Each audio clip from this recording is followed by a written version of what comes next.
Esta es una fotografía que yo tomé el 19 de octubre del 2013 a las 8:05 de la noche en la hora local en Houston. Era luna llena. Ustedes tal vez han visto la luna de esta manera donde quiera que estén. Hasta el momento les voy a mostrar algo sencillo. En la imagen que ven aquí, este es el norte, el polo norte de la luna y el polo sur de la luna. Muchos de ustedes han mirado imágenes como estas. Ahora quiero mostrarles una imagen más. Esta imagen pertenece también a la luna llena de la misma fecha. Esta fue tomada el 20 de octubre del 2013, ya a las 7:20 de la mañana. ¿Miran la diferencia? En un transcurso de unas aproximadamente 12 horas, los polos de la luna cambian totalmente. La luna totalmente cambia de posición. Hace muchos años yo miré este comportamiento en la luna. Desde hace años he estado tomando fotografías y videos de la luna y investigando y aprendiendo cada vez más. Y al principio, hace años, recuerdo que yo miré esto y siempre me preguntaba por qué. Tuve que investigar y estudiar. Estas son fotografías que he tomado a través de los años. Por ejemplo, esta del 11 de octubre es la luna llena. El 11 de octubre del 2011 a las 8:07 p.m. en Houston. Y el siguiente día, 12 de octubre de 2011 a las 7:20. Si se dan cuenta, el mismo fenómeno, efecto o evento sucedió con la luna. Más o menos se mira un cambio de diferencia de aproximadamente unos 90 grados de inclinación. Esta es la imagen que ya les enseñé. Muestra también lo mismo. El 19-20 de octubre de 8 de la noche a las 7 de la mañana, también en un transcurso de 12 horas, el polo norte totalmente cambia. Esta es una foto un poco más reciente, esta de aquí abajo. Sí, fue de las últimas del año del 2013. Y el mismo suceso pasó de las 8 de la noche a las 8:44 de la mañana. La luna hizo un cambio total. ¿Por qué razón tiene este comportamiento la luna?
2015, I took pictures of the eclipse of the moon. I set up my 5-inch telescope using a 17mm eyepiece and took these snapshots. You will notice in the pictures, stars show through the dark portions of the moon. And as I go through them, I'll blow them up a little larger so you can see these stars. I'll point to one. There's a blue star here, a white star. There's another star right here. That shows up quite good. And that's that picture. Move on to the next one. You can actually see the stars here. Now we'll zoom in and we'll see a red star with a white star right in here. And then there's 3 stars, a white star, a blue star, and another blue star.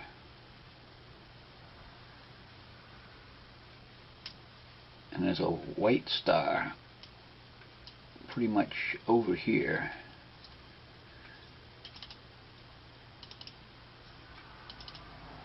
Okay, now this one here, you can see the stars. 1, 2, that's pretty bright. Now zoom in on it. Now there's a red star, white star, showing through the moon, white star, and then a blue star again, with another star over here. And as we go further down, we see another blue star and a white star.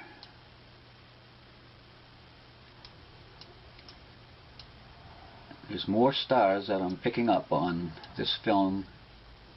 They do have 2 stars out here and on the edge, but this is basically closer to the left side of the moon.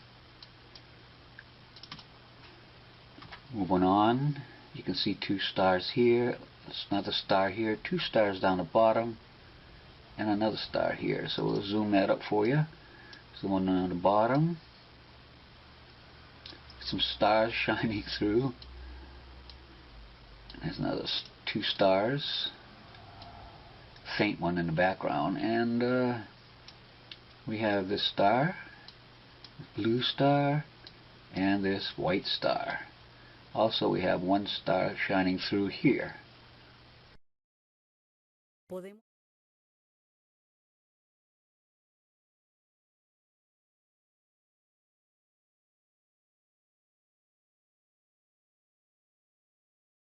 Point is that, is the moon transparent?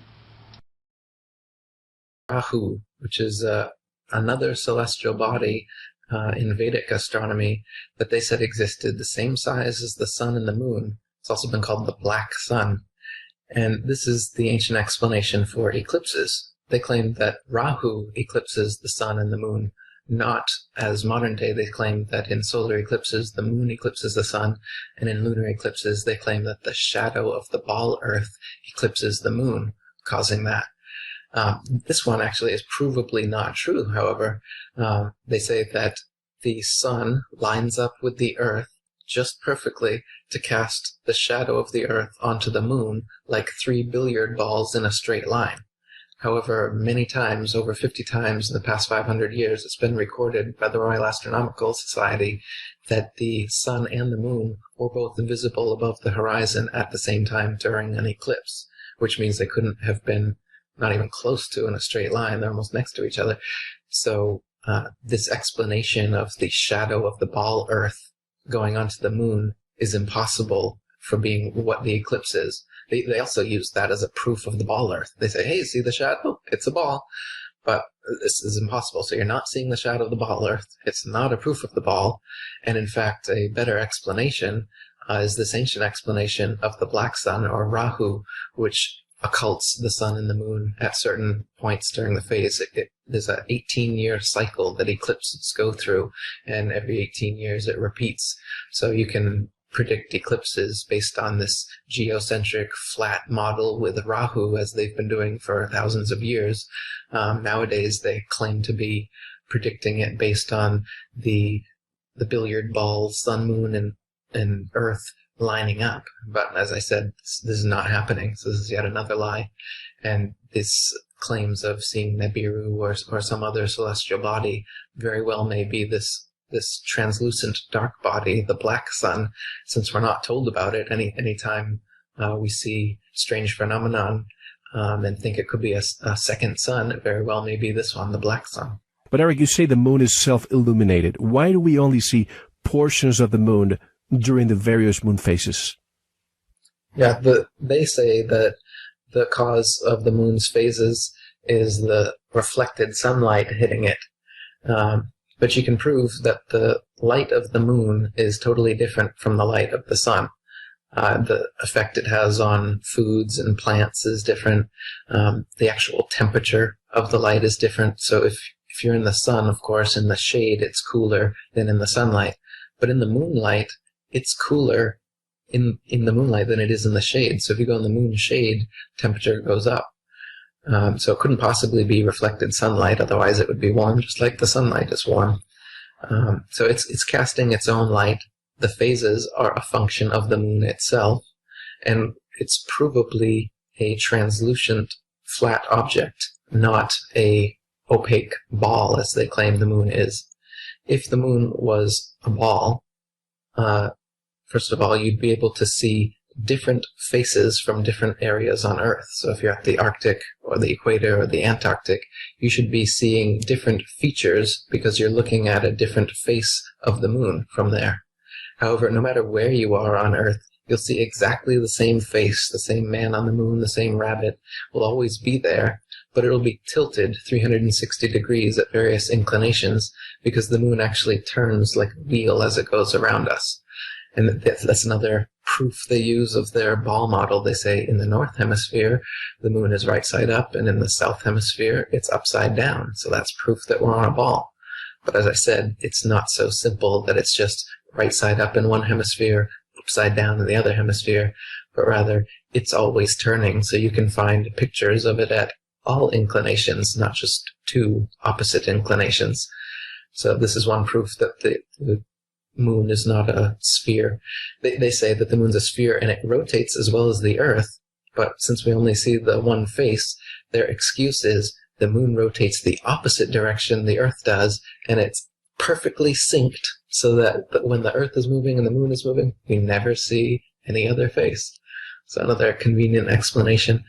But in reality, the reason we never see the dark side of the moon is because it doesn't exist. There isn't another side of the moon. It's just a translucent, it's not densely physical because you can see through it. There's been pictures taken of stars being seen right through the moon. And the Royal Astronomical Society has recorded stars and planets like Jupiter have been seen through the moon.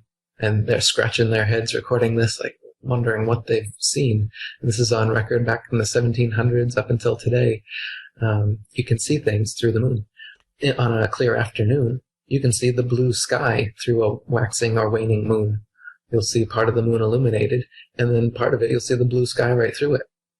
Even some of the craters, as they call them on the moon, that's potch marks. Nobody knows exactly what they are. It's strange looking.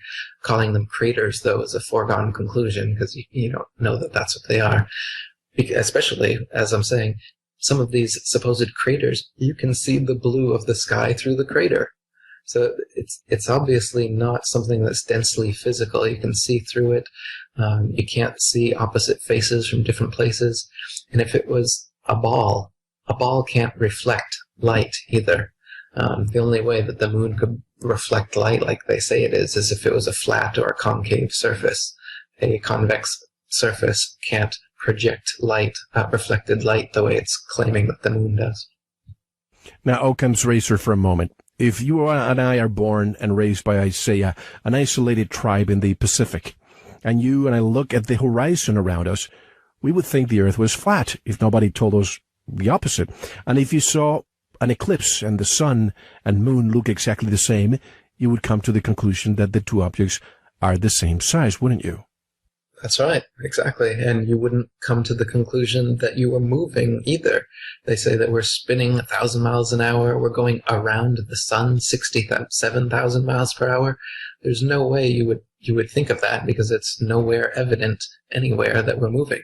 Instead, you'd look up and you'd see that the sun, moon, and the stars are all revolving perfect circles around us. And that geocentric common sense perspective is what you would assume the truth was, until some liar with a NASA logo on his shirt, a little forked snake tongue, if you notice, that's what the logo is. They come with their little forked snake tongue and they say, "Oh, silly peasant, you're not motionless with everything revolving around you. The sun is motionless and you're revolving around it."